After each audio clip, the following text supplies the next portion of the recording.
இன்றைக்கி எங்களோட favourite combo chapati with chicken gravy தான் எப்படி பண்ணலான்னு பார்க்க போகிறோம். கண்டிப்பாக வீக்லி ஒன்ஸ் இந்த டிஷ் நாங்கள் செஞ்சுருவோம். கண்டிப்பாக சப்பாத்தின்னு ஒன்று செஞ்சால் சிக்கன் கிரேவி மஸ்ட்டாக இருக்கும்.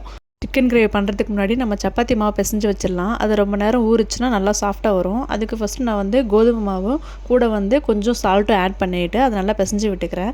அது போட்டதுமே நான் லைட்டாக 1/2 ஸ்பூன் சக்கரை போடுவேன். பூரிக்காக இருந்தாலும் சரி சப்பாத்திக்காக இருந்தாலும் நான் 1/2 ஸ்பூன் சக்கரை போடுவேன். சக்கரை போட்டுக்கலாம். இது ரெண்டும் நல்லா மிக்ஸ் ஆகிற மாதிரி மிக்ஸ் பண்ணி விட்டுட்டு நான் நெய் உருக்கி வச்சுருக்கேன். இதில் கொஞ்சம் நான் நெய் தான் ஆட் பண்ண போகிறேன்.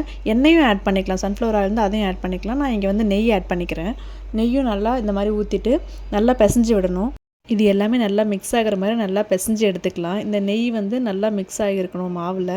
ஸோ அந்தளவுக்கு சாஃப்டாக நல்லா பிசைஞ்சு எடுத்துக்கலாம். நான் நார்மலாக சப்பாத்தி மாவு பிளேட்டில் தான் பிசைவேன். ஆக்சுவலாக இது பார்த்திங்கன்னா நான் பேச்சுலராக இருக்கும்போது ஒரு நார்த் இந்தியன் அக்கா என் கூட ஸ்டே பண்ணியிருந்தாங்க. அவங்க இந்த மாதிரி தான் பிசைவாங்க. நல்லா சாஃப்டாக வரும் சப்பாத்தி.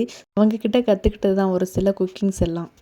கூடவே கொஞ்சம் கொஞ்சமாக தண்ணி ஆட் பண்ணி பிசைஞ்சு விட்டுட்டே இருக்கணும். மொத்தமாக ஊற்றி பிசைஞ்சிடக்கூடாது. இந்த மாதிரி அழுத்தி விட்டுட்டே இருந்திங்கன்னா நல்லா சாஃப்டாக வரும். இந்த பிளேட்டில் மாவை நல்லா பரப்பி விட்டுட்டு இந்த மாதிரி சாஃப்டாக பிசைஞ்சு எடுத்துக்கலாம். இப்போ பார்த்திங்கன்னா மாவு எந்த அளவுக்கு சாஃப்டாக வந்திருக்கு பாருங்கள். கையில் ஒட்டவே இல்லை. இதுதான் கரெக்ட் ஸ்டேஜ். இந்த ஸ்டேஜில் ஒரு கிண்ணம் போட்டு க்ளோஸ் பண்ணிவிட்டு அது கொஞ்சம் நேரம் ஊற விட்டுடலாம். ஒரு சிலர் மேலே எண்ணெய் தடவை ஊற விடுவாங்க. பட் எண்ணெய் தடவுனாலும் பரவாயில்ல, நல்லா தான் வரும். இப்போ நம்ம சிக்கனை அலசி எடுத்துக்கலாம். நான் பார்த்திங்கன்னா ப்ராய்லர் சிக்கனை நான் இந்த மாதிரி தான் அலசி எடுப்பேன். ஆக்சுவலாக சுடு தண்ணியில் போட்டு கொஞ்சம் மஞ்சள் தூள் போட்டு அது ஒரு 2 மினிட்ஸ் 3 மினிட்ஸ் அதில் சுடு தண்ணியில் விட்டுட்டு அதுக்கப்புறம் தான் சிக்கன் அலசி எடுப்பேன். இது எங்கள் வீட்டில் இந்த மாதிரி தான் பண்ணுவாங்க. ஆக்சுவலாக நானுமே இப்படி தான் பண்ணுவேன். ஒரு சிலர் சொல்லுவாங்க இந்த மாதிரி சுடு தண்ணியில் போட்டு எடுத்தால் டேஸ்ட்டு போயிடும் சொல்லிட்டு. பட் ப்ராய்லர் சிக்கனை பொறுத்த வரைக்கும் நம்ம பண்ணுற மசாலாவில் தான் டேஸ்ட்டே இருக்குது. டேஸ்ட்லாம் ஒன்றும் போகாது ஆக்சுவலாக. அதனால் நான் எனக்கு ரொம்ப க்ளீனாக இதை அலசிடுவேன். நான் ப்ராய்லர் சிக்கன்னால நான் இந்த மாதிரி தாங்க க்ளீன் பண்ணுவேங்க. அதுவே பிரியாணிக்கெலாம் நான் இந்த மாதிரி பண்ண மாட்டேன். பிரியாணிக்கும் இல்லை கோங்குரா சிக்கனுக்கும் இந்த மாதிரி பண்ண மாட்டேன். இந்த மாதிரி கிரேவி வைக்க போகிறேன்னா மட்டும் கண்டிப்பாக இப்படி தான் பண்ணுவேன்.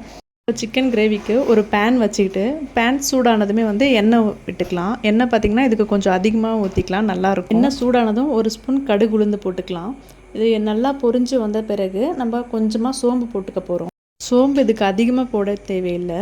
ஆக்சுவலாக கொஞ்சமாக போட்டுக்கிட்டால் போதும். இந்த ஸ்பூனில் நான் 1/4 ஸ்பூன் அளவுக்கு தான் சோம்பு போட்டுக்கிறேன். சோம்பு போட்டதுமே அதுவுமே கொஞ்சம் பொரிஞ்சு வரும். கருகிறதுக்கு முன்னாடி நான் 2 வெங்காயம் கட் பண்ணி வச்சுருக்கேன். கூடவே ஒரு கொத்து கருவேப்பிலை இதையும் ஆட் பண்ணிக்கலாம். நான் இந்த வெங்காயத்தை பார்த்திங்கன்னா சின்ன சின்னதாக சாப் பண்ணியிருக்கேன். ஏன்னா சப்பாத்திக்கு கொஞ்சம் ஸ்வீட் டேஸ்ட் கொடுத்த மாதிரி இருந்துச்சுன்னா கிரேவி நல்லாயிருக்கும். கூடவே 2 பச்சை மிளகா நீட்டு வட்டத்தில் கட் பண்ணி போட்டுக்கலாம். இதை நல்லா வதங்கிறதுக்காக 1 ஸ்பூன் கல் உப்பு சேர்த்து நல்லா வதக்கிக்கலாம். வெங்காயம் நல்லா சாஃப்டாகி வரும். அந்த ஸ்டேஜில் நம்ம 1 ஸ்பூன் அளவுக்கு இஞ்சி பூண்டு ஆட் பண்ணிவிட்டு அதையுமே நல்லா வதக்கி விட்டுக்கலாம். இஞ்சி பூண்டு போட்ட பிறகு அது எண்ணெயிலே நல்லா வதங்கணும். நல்ல ஒரு ஸ்மெல் கிடைக்கும். அந்த ஸ்மெல் வர வரைக்கும் வதக்கி விட்டுட்டே இருக்கணும். அந்த ஸ்மெல் வந்த பிறகு நம்ம ஒரு 2 தக்காளி கட் பண்ணி வச்சுருக்கேன். மீடியம் சைஸ் தக்காளி இந்த மாதிரி ஸ்லைசஸாக கட் பண்ணி வச்சுருக்கேன். இதை ஆட் பண்ணிக்கலாம். இது சின்ன சின்ன பீஸஸாக கட் பண்ணணும் அவசியம் இல்லை. தக்காளி ஸ்லைசஸாகவே போட்டுக்கலாம். இந்த டிஷ்ஷுக்கு தக்காளி நல்லா ஸ்மாஷ் ஆகி வரணும். அதனால் 1 மினிட்க்கு மூடி போட்டு அதை வதக்கி விட்டுடலாம். 1 மினிட் கழித்து பார்த்திங்கன்னா இது நல்லா வதங்கி வரும் எல்லாமே சேர்ந்து. இந்த ஸ்டேஜில் பார்த்திங்கன்னா நம்ம சிக்கனை ஆட் பண்ணிக்கலாம்.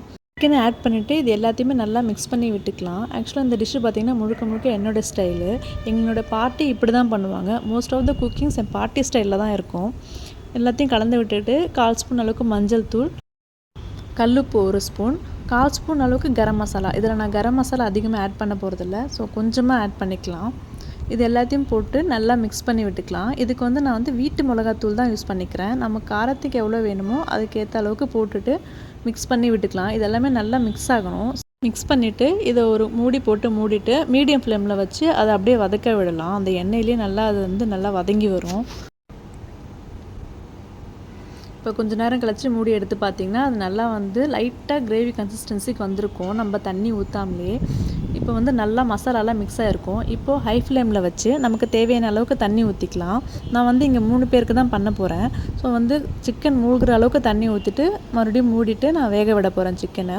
இப்படி வெந்துட்டுருக்கும்போது நமக்கு டேஸ்ட்டுக்கு தேவையான அளவுக்கு கல்லுப்பு போட்டு அதை கிளறி விட்டுட்டு மூடி போட்டு அதை வேக விட்டுடலாம். இது வேகிற டைமில் நம்ம ஒரு மசாலா ப்ரிப்பேர் பண்ணிப்போம். அந்த மசாலா ஒன்றும் இல்லை, தேங்காய் 2 கீத்து தேங்காய், அதிகமாக எடுத்துக்க வேண்டாம். 2 கீத்து தேங்காவை நான் கொஞ்சம் இடித்து மிக்சியில் போட்டு வச்சுருக்கேன். இது கூடவே 6 பல்லு பூண்டு. இங்கே நான் பூண்டு தோல் உரிச்சுலாம் ஒன்றும் ஆட் பண்ண போகிறதில்ல. நான் நார்மலாக மிக்சிக்கு அடித்து எடுக்க போகிறேன்னா பூண்டுக்கு எப்பவுமே தோல் உரிக்க மாட்டேன். ஈவன் இஞ்சி பூண்டு பேஸ்ட்டுக்குமே நான் தோல் உரிக்க மாட்டேன். தோல் உரிக்காமல் போட்டாலும் நல்லா தான் இருக்கும். கூடவே வந்து 1/4 ஸ்பூன் மஞ்சள் தூள், 1 ஸ்பூன் அளவுக்கு மிளகு. சோம்பு இங்கே ஆப்ஷனல் தான். நான் 1/4 ஸ்பூன் அளவுக்கு சோம்பு போட்டுக்கிறேன். சோம்பு போனால் நல்லாயிருக்கும். இதுக்கு தேவையான அளவுக்கு தண்ணி ஊற்றி நல்லா ஃபைன் பேஸ்ட்டாக வந்து அரைச்சி எடுக்கணும். ஃபைன் பேஸ்ட்டாக வர்றதுக்கு எவ்வளோ தண்ணி ஊற்றணுமோ அவ்வளோ தண்ணி ஊற்றி நம்ம அதை நல்லா ஃபைன் பேஸ்ட்டாக அரைச்சி எடுக்கணும்.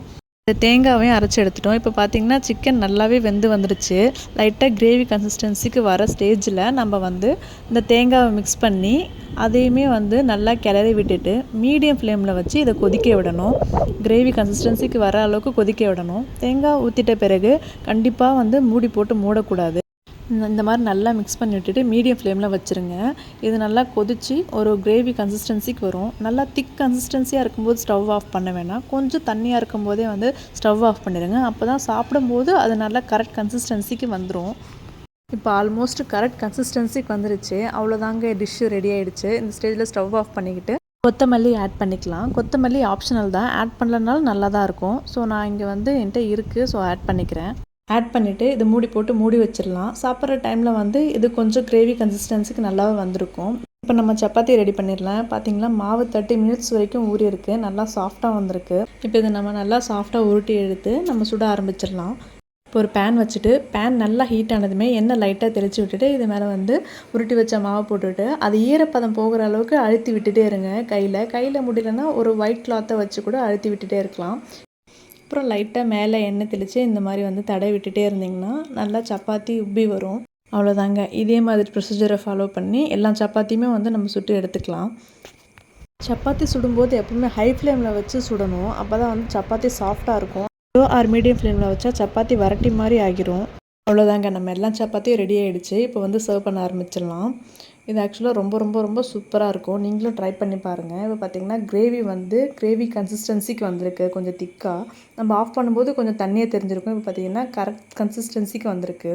ஸோ கொஞ்சம் லைட்டாக தண்ணியாக இருக்கும்போது ஆஃப் பண்ணிவிட்டேன். கொஞ்சம் நேரம் கழிச்சு அது வந்து கட்டியாக வந்துடும். சப்பாத்தி பார்த்திங்களா எவ்வளோ சாஃப்டாக வந்திருக்குன்னு.